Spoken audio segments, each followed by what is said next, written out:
Yeah, I use legal drugs. We're calling him RICO. He says he knows firsthand what the drug Molly can do to those who take it. I've heard of younger kids now, even in high school and stuff, taking them while they're at school and just being, all doped up throughout their entire day. Your body aches and leaves you just wanting to go get more, just to feel normal. Molly is a dangerous drug hiding behind a popular girl's name. Kids may disguise it as in a text message saying, "Hey, have you met my friend Molly?" Warning, she is not a friend, but she is popular. Molly is a drug giving users a flying feeling and a hallucinating high. A lot of kids will just replace ecstasy with what they call Molly, which is a powder form of MDMA. Widely known as ecstasy or X, MDMA can induce intense feelings of excitement, euphoria, and less anxiety.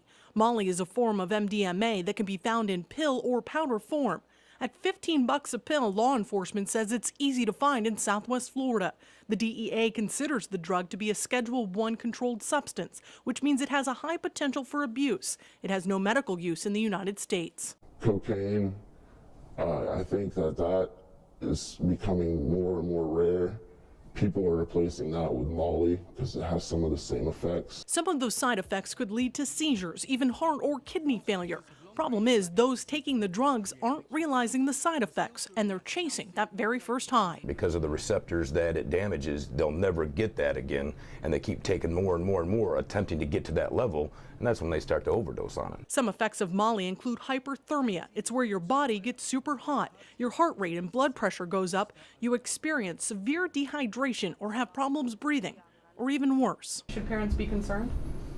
Absolutely. I mean, when you talk about the possible death of a child, yeah, you should be very scared. Dr. Timothy Doherty of Cape Coral Hospital says when someone comes into the ER with problems breathing, saying they've taken Molly or some other type of ecstasy, doctors don't know what's in the drug because they're all made different. Death is clearly a possibility. Within all the emergency departments in Lee County, we're easily seeing at least one or two patients, one or two teenagers a week coming in with drug-related problems. In the music industry, song My friends call me Molly. after song that talks about Molly are catching on. How many people in this crowd have seen Molly?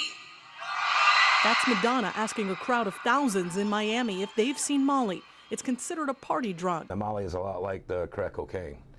They'll do it the first time, and then they'll chase that high again forever. At Southwest Florida Addiction Services, Director Stephen Hill has seen kids with all kinds of addiction problems. We've seen kids come in, and we have to actually work with them on medical detoxes and work with the hospitals. He wants to hammer home, no matter what, now is the time to have a conversation with your child or loved ones. A lot of the drugs, especially the kids are using, they have no idea of the actual effects or what they're putting into their bodies. The worst thing a parent can do is pretend it's not happening. The quicker you can intervene, the more success you're going to have. For RICO, drugs are in Southwest Florida, and he wants others to be aware. Definitely, yeah, and it's just, it's just under the radar because nobody knows how serious it is. Parents should know what to look for so these kids don't get addicted at a young age.